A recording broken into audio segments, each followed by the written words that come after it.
बाबा जी बनना, साधु बनना, साधु एक स्वभाव है। रूप और स्वरूप दो चीजें, रूप और स्वरूप। रूप में आप स्त्री हो, ये पुरुष हैं, आप कुछ हो, वो कुछ हैं, ये कुछ हैं, ये कुछ हैं, पर स्वरूप क्या है? हम सब आत्मा हैं।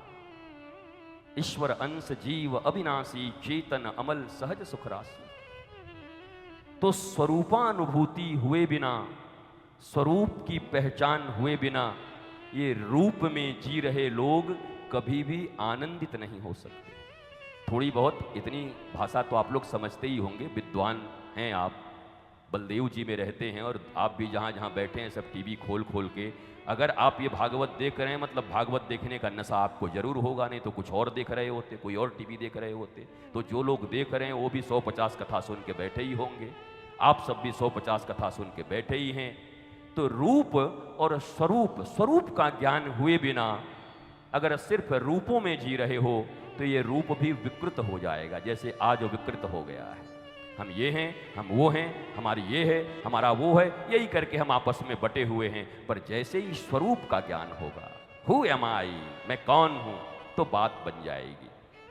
भगवान बलराम के इस पीठ में बैठकर नई नई तरंगे आ रही हैं। भागवत तो होगा ही, भागवत तो हमारा सूची भी पढ़ देंगे तो काम चल जाएगी लास्ट में। हम क्या करेंगे? ऐसे ऐसे हुआ, ऐसे हुआ, ये हुआ, ये हुआ, ये हुआ करके पढ़ देंगे, हो जाएगा उस दिन का कथा, और क्या है। परंतु ये बातें हमारे जीवन में आनी बहुत जरूरी है। शास्त्र और गुरु और संत दर्पण की तरह होते हैं। आप जैसे हो बस आपको दिखा देंगे आप कैसे हो। दर्पण का काम है, अगर तुम मुख में कालिख लगा है तो दर्पण दिखा देगा कि कालिख लगी है, पर दर्पण साफ नहीं करेगा। पर शास्त्र और गुरु बड़े करुणावंत संत होते हैं, वो दर्पण भी दिखा देंगे।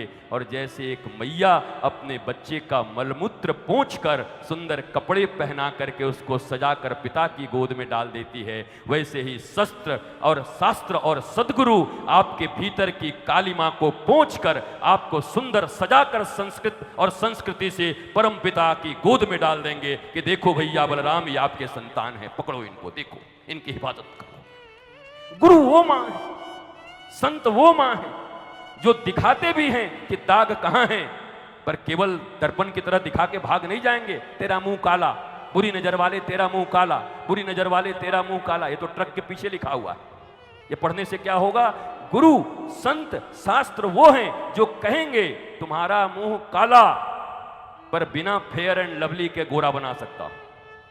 ऐसा कोई माई का लाल कहे तो संत हो, वो गुरु हैं, वो शास्त्र है, वो आपका चेहरा भी दिखाएंगे और उन चेहरे में लगे हुए दागों को भागवत के अनुरूप, भगवान के दिए ज्ञान के अनुरूप, सनातन संस्कृति के, सनातन सभ्यता के, हिंदू संस्कृति और हिंदू धर्म के अनुरूप। हिंदू कहने से घबराना मत, सनातन कहने से घबराना मत।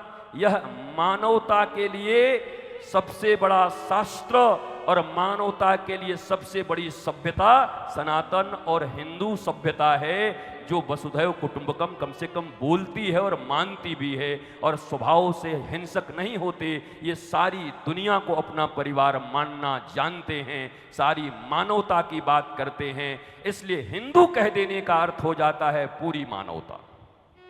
अब जिनको समझ नहीं आता वो लड़ाई करते रहते, वो हमको बुरा समझते हैं, हमारे विरुद्ध पड़ जाते हैं। हिंदू हिंदू कर रहे हो, हाँ बोल रहे हैं, सनातन सनातन कर रहे हो, बोल रहे हैं, पहले भी था आज भी है सदा रहेगा सनातन, सत्य को ही सनातन कहते हैं। अब सबसे बड़ी एक बुरी बात क्या हो गई भारतवर्ष के साथ? संस्कृत गायब होने लगे, भाषाएं गायब होने लगी, भाषाओं के अर्थ लोप होने लगे, जिससे आज तो हालत ये है कि टीवी पर जो कुछ बोला जाता है आप उसी को सत्य मान लेते हैं। हम बुराई नहीं कर रहे, पर टीवी पे बैठे हुए कोई भी एंकर हैं जो, क्या उनकी भाषा भारतीय सनातन संस्कृति के अनुरूप, संस्कृत के अनुरूप, क्या उन्होंने गुरु के अधीनता में रहते हुए वेद विद्या इत्यादि प्राप्त करके देश को संबोधित करने का जिम्मा उठाया है? नहीं।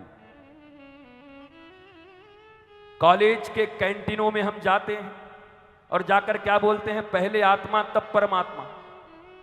जलेबी खाते हैं दोस्त लोग आपस में, फ्रेंड लोग, तो जलेबी में छीना झपटी हो जाती है, तो ऐसे कहता है पहले आत्मा तब परमात्मा। हम भी चौंक गए। हमने सुना था आत्मा न जलती है, न मरती है, न कटती है, न खाती है। ये कॉलेज के दोस्तों के बीच में कौन सी आत्मा आ गई है जो जलेबी और रसगुल्ला खाती है? पहले आत्मा तब परमात्मा। आजकल घरों में ये बात की जाती है, अपना हिस्सा बांटना हो तो हम क्या कहते हैं, भैया हम तो सीधा जानते हैं, क्या पहले आत्मा तब परमात्मा। ये पहले आत्मा तब परमात्मा का अर्थ यही है? अर्थों को इतना बदल देंगे आप ऐसे डिस्क्राइब करेंगे भारतवर्ष के सनातन संस्कृति के भाषाओं को, नाश कर देंगे भारत का, आप नाश कर देंगे आप श्री कृष्ण की इस भूमि को, नाश कर देंगे वैदिक संस्कृति का। अरे मैकोले की शिक्षा व्यवस्था में पढ़े हुए लोगों, अंग्रेजों की विद्या प्राप्त किए हुए लोगों, भारतीय सनातन संस्कृति यहां की भाषा का ज्ञान नहीं आपको, और आप लोगों को बता रहे हैं कैसी कैसी भाषा का प्रयोग करते हैं। पहले आत्मा तब परमात्मा, हम न जाने क्या क्या बोल रहे हैं धर्म के नाम पर। आजकल तो व्हाट्सएप में कुछ भी अपने मन की बात लिख दो और कहते हैं गीता में ये लिखा हुआ है। गीता उनका दादा नहीं पढ़ा, गीता से उनको कोई मतलब नहीं, उनके एक श्लोक उनको मुखस्त नहीं, कभी सुना नहीं उन्होंने गीता को। व्हाट्सएप की संस्कृति में, फेसबुक की संस्कृति में अपने मन की बातों को लिखकर कहते हैं कि यह गीता ऐसा कहता है। गीता में भगवान ने ऐसा कहा है, कब कहा, कहां कहा, श्लोक दो। इस प्रकार से भारतीय सनातन संस्कृति का विनाश गीता के नाम पर, रामायण के नाम पर। भगवान कृष्ण ने ऐसा कहा है। ये महाराज ये चलता है, ये रक्षाबंधन के टाइम में मैंने देखा है कि रावण कितना अच्छा भाई था कि अपनी बहन के नाक कान कटने पर राम तक से लड़ गया। भाई हो तो रावण जैसा। ये कहां राक्षस बैठे हुए हैं ये सब।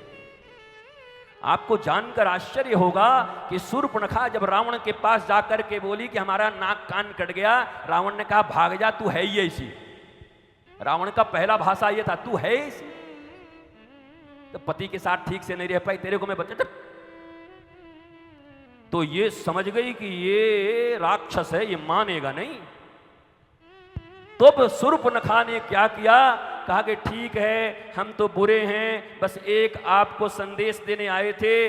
उन दोनों राजकुमारों के साथ एक राजकुमारी आई है, बहुत सुंदर है। सोई रावण जगा।